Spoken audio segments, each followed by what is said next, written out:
오늘은 찰스 다윈의 진화론, 그래서 두 번째 발표를 하고자 합니다. 찰스 다윈의 뒤를 이어서 무신론적 진화론의 현대 가장 대표적인 사람이 리처드 도킨스라는 사람이 있는데, 그 사람이 인간이 수십억 년 동안 그 인간이 어디서 왔는가를 그 인간 중에 한 사람이 그 발견해서 발표하기 전까지는 순전히 신화 가운데서 무지몽매한 상태에서 살았는데, 그 한 사람이 그것을 깼다. 그 한 사람이 바로 찰스 다윈이다. 그렇게 얘기했다고 그러는데요. 그만큼 찰스 다윈의 영향력이 크다고 하겠습니다. 찰스 다윈은 19세기 영국이 해가 지지 않는 나라로 최강으로 발전할 때 그 중심에서 이런 진화론을 발표하고 영국의 뭐 최고의 위대한 사람 중에 하나로 이렇게 평가받게 되었는데, 찰스 다윈의 그 진화론의 출발선상에 도메스틱 실렉티브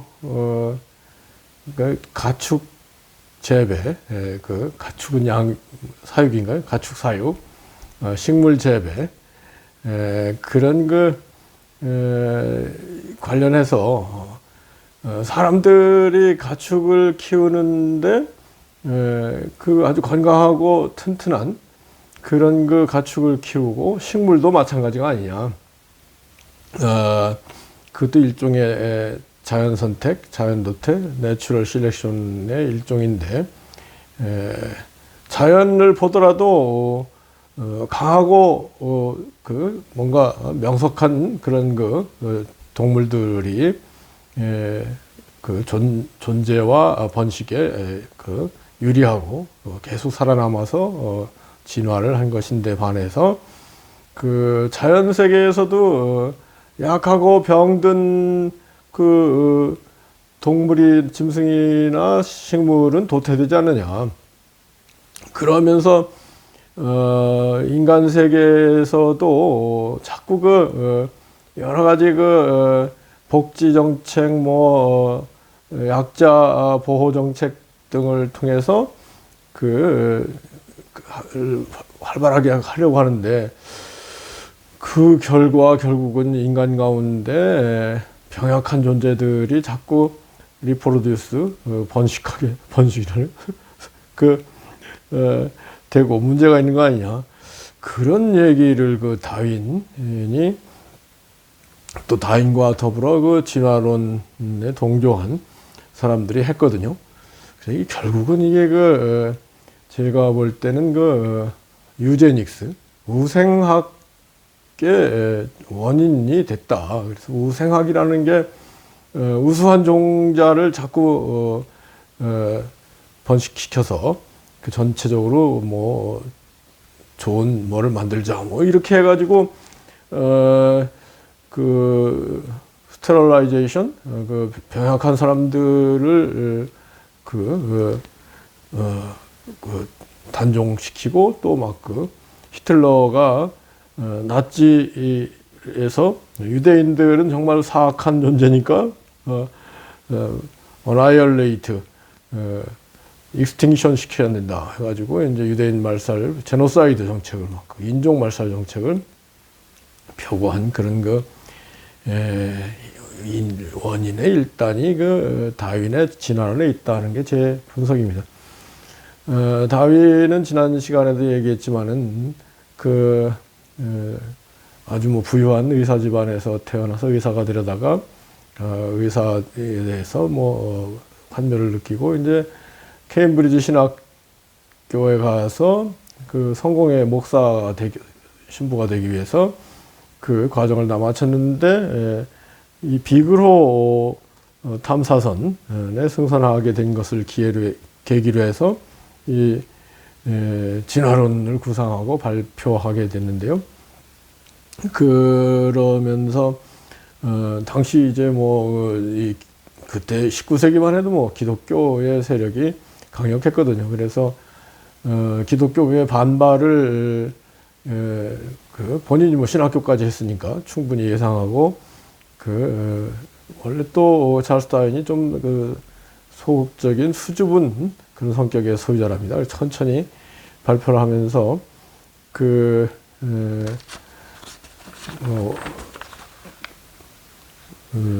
알프레드 월레스라는 사람이 이제 보내온 글, 이제 비그로 탐사를 마치고 돌아왔을 때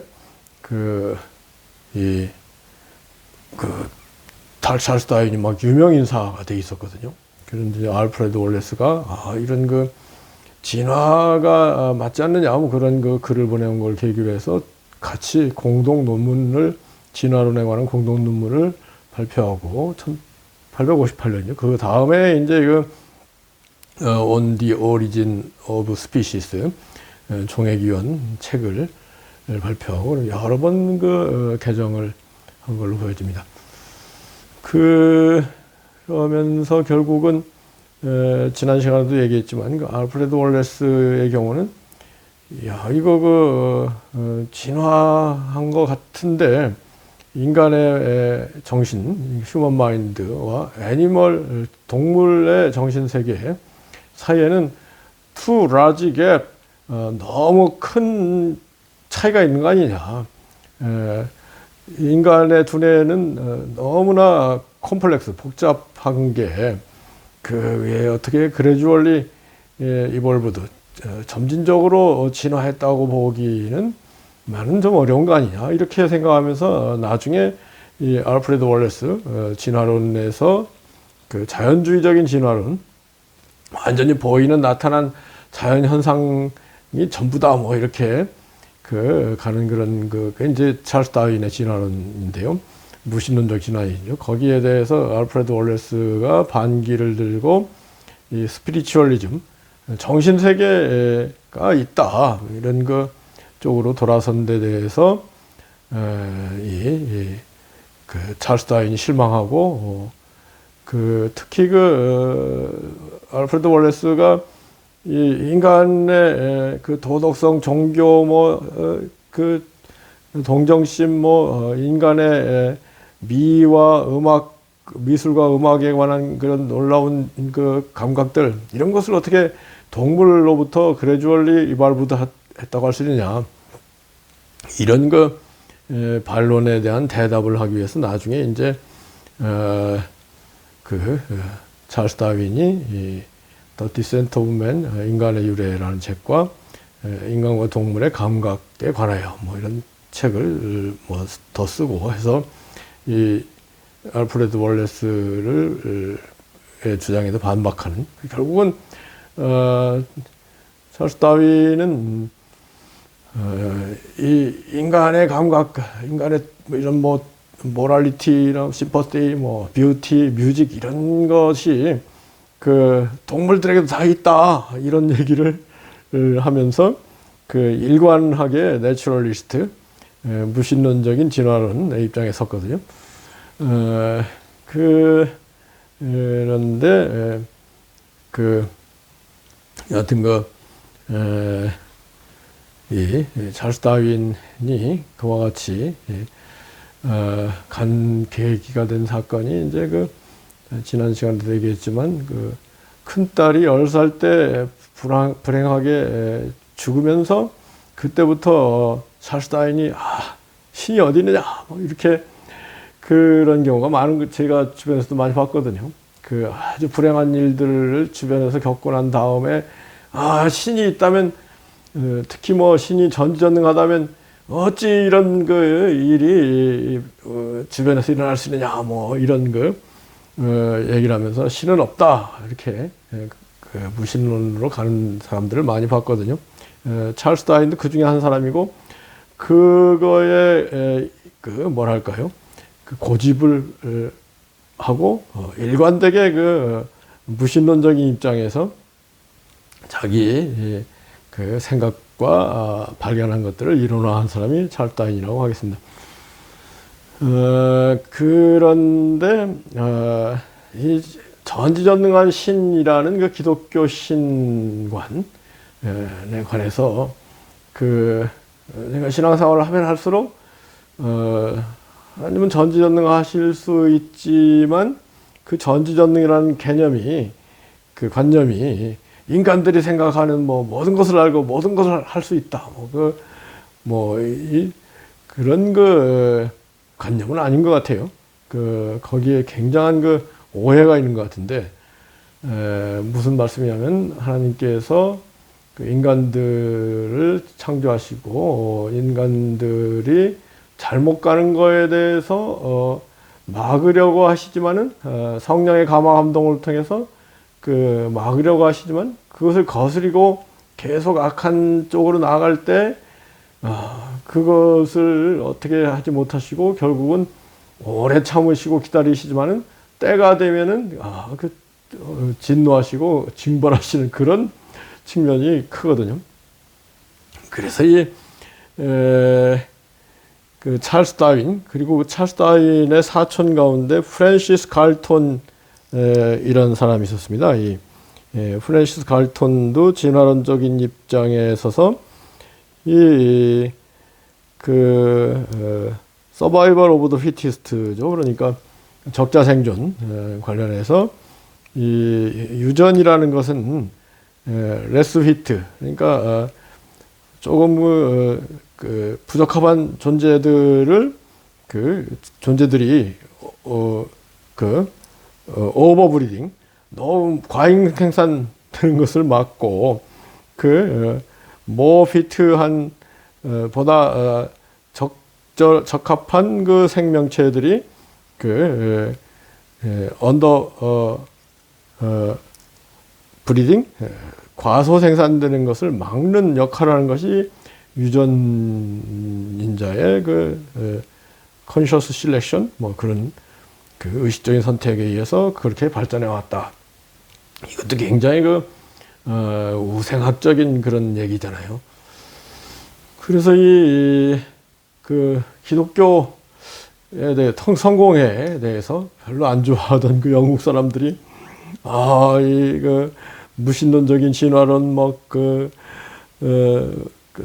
또 영국이 전 세계를 정복하는 해가 지는 나라가 되는 상황에서 영국 사람들의 우수성 이런 거를 견주하는 찰스 다윈과 갈톤 이런 사람들의 견해에 대해서 환호하면서 그 사람들을 위대한 과학자로 받들면서, 그리고 19세기를 맞아서 결국은 1, 2차 대전이 나는데요. 저는 1, 2차 대전이 19세기 과학 만능 사상, 무신론 사상, 그리고 나아가서 칼 마르크스의 공산주의, 프로이드의 정신분석, 이런 무신론적, 유물론적인 그런 19세기 사상들이 그냥 팽배한, 그리고 기독교 신앙을 평가절하하는, 우습게 생각하는 그런 큰 흐름이 있었는데, 그 큰 흐름에 대한 뭐랄까요? 하늘의 진노. 안 그렇겠습니까? 여러분, 1차 대전, 2차 대전, 유럽이 소돔 고모라 식으로 완전히 불바다가 된 게 1차 대전, 2차 대전 수천만 명이 죽어나가지 않았습니까? 저는 그렇게 생각하는 측면이 있습니다. 그래서, 찰스 다윈이 신학교까지 나왔으면 신의 존재에 대해서 알 텐데, 자기 딸이 10살에 죽은 것도 근친혼 문제 때문에 죽을 수도 있다. 스스로 알고 있었으면 그런 것을 여러 가지 전체적인 걸 종합해서 이론을 발표해야 되는데, 비글호 탐사를 해서 발견한 여러 가지 지질학적, 생물학적인 내용들을 영국에 전보로 보내고 와서 발표하면서 영국 사람들이 환호하고, 그러니까 찰스 다윈이 우쭐해가지고 신은 없다, 거기 일관해가지고 이 책을 계속 써나간 그런 유럽의 비극의 큰 원인 제공자가 아닌가 뭐 그런 생각을 합니다. 그리고 나중에 이제 찰스 다윈이 뭐 고등 동물이라고 할 수 있는 뭐 원숭이 개 소 이런 동물들 특히 찰스 다윈이 동물원 대학 다닐 때 동물원 한번 갔는데 거기에서 오랑우탕이 있었는데 오랑우탕이 사람하고 막 너무 비슷한 걸 보고 찰스 다윈이 깜짝 놀랐다고 그러는데요. 여하튼 그런 고등동물에 대한 여러 가지 관찰과 과학화에 좀 주로 이 찰스 다윈이나 지금까지 생물학자들이 주로 하는 일이 미생물이나 곤충, 지난번에 뭐 최재천 박사가 민벌레라는 곤충 연구해서 박사가 되고 참 한국 최고의 생물학자가 되고 뭐 그런 얘기를 했지 않습니까? 그런 지금 현재 생물학이 이런 미생물과 곤충, 균류 이런데 하등동물의 하등동물이 뭐 관찰하고 이론화하고 뭐 이렇게 하기가 쉽잖아요. 고등동물은 쉽지 않을 거요. 그러면서 이제 하등동물들은 모든 것을 생존과 번식, 번식을 위해 또 섹스가 필요하니까 그것을 위해서 서바이벌 오브 더 피티스트, 스트러글 오브 더 이기지턴스, 생존 경쟁을 하는 그런 측면이 있죠. 미생물일수록 그런 게 심한 거 아닌가요? 곤충일수록. 그런 측면을 보고 본능적으로 생존과 번식을 위해서 분투하는 그런 미생물 곤충들의 모습을 보고 그걸 일관되게 모든 생명체가 그렇다.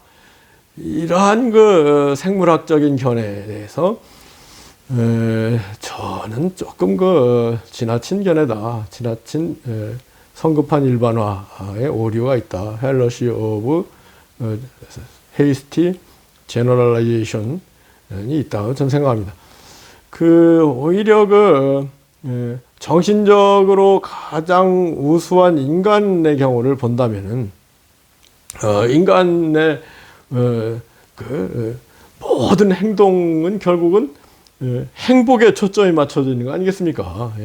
인간들이 노력하고 모든 것이 행복에 초점이 맞춰져 있지 생존과 번식에 초점이 맞춰져 있는 건 하등동물들 얘기고 고등동물들의 경우는 오히려 행복에 초점이 맞춰져 있다. 이게 모든 인간들이 동의할 수 있는. 그래서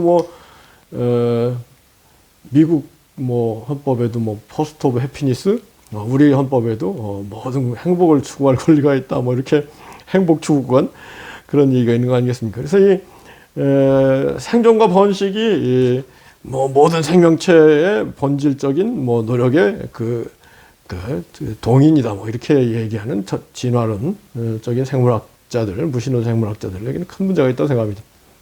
오히려 이제 우리 인간 경우에 이제 행복, 완전한 행복, 최고의 행복을 위해서 인간이 노력하는 거 아니겠습니까? 그럴 때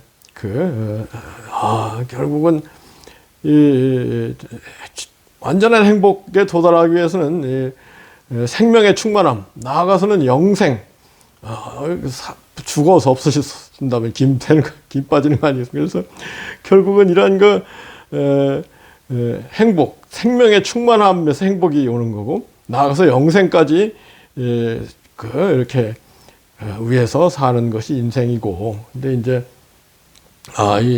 특히 과학자, 생물학자들이 영생이 어디 있습니까? 그러니까 기독교에서는 영생은 조금 믿으면 천국 영생이고 안 믿으면 지옥이다 그러니까 그거 안 그런 것 같다. 이런 생각에 사람들이 영생은 포기한 그런 측면이 있습니다만, 여하튼 우리 인생들이 막 건강을 위해서 막 장수를 위해서 온갖 노력을 다 기울이면서 무엇보다도 생명의 충만함.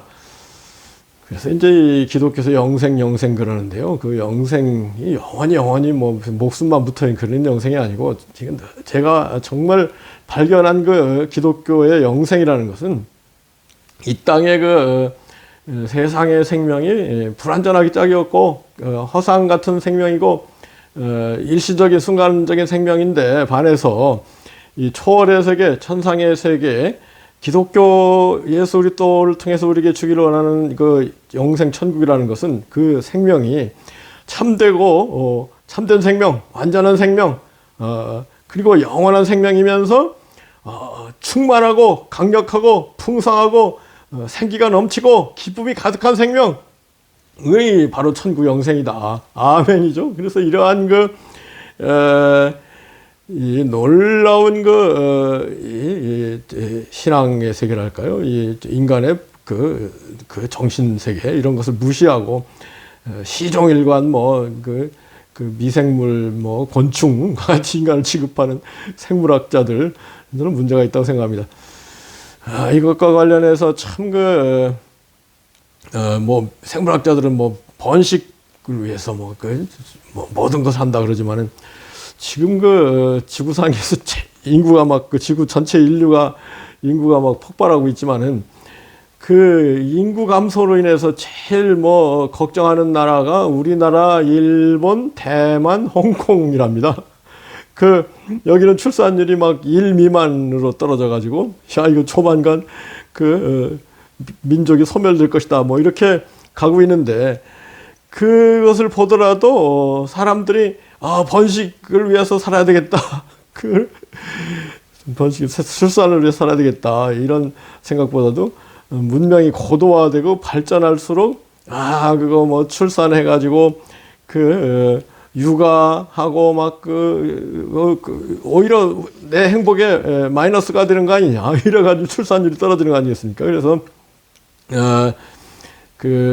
우리 인간의 문명이 발전할수록